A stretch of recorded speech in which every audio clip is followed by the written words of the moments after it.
Morning everybody, Jamie here with Royal Blue Construction.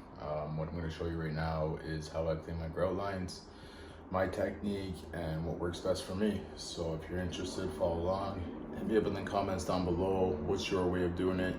You find something that's super easy, something that you hate. I'll show you my tools and follow along.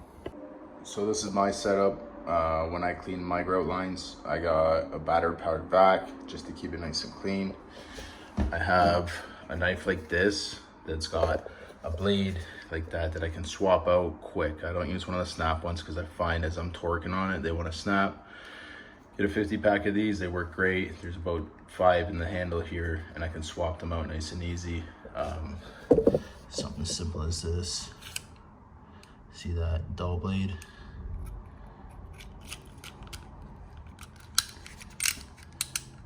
That, and then there's some in here.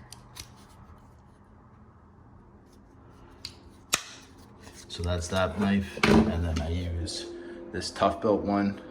It works great for scraping this way on it. If I had to, I can swap it out and go this way, but I like to use it like that.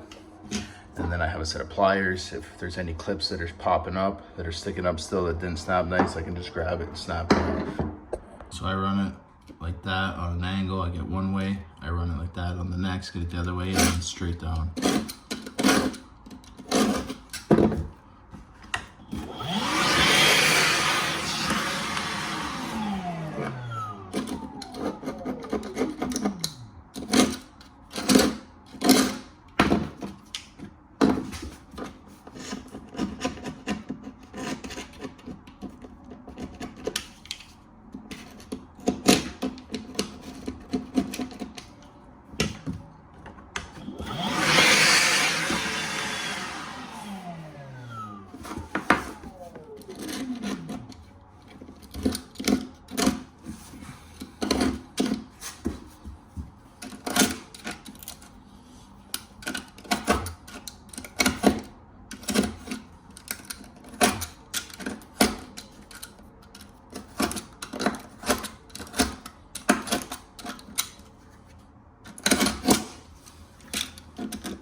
And then what I would do after is just give it a wipe with a sponge, dial in the lines, and then we're pretty much ready for grout after that point. What I'll do is I'll end up doing some more work, and as I get closer to grout, I'll come through and wipe everything, vacuum it, and just double check everything.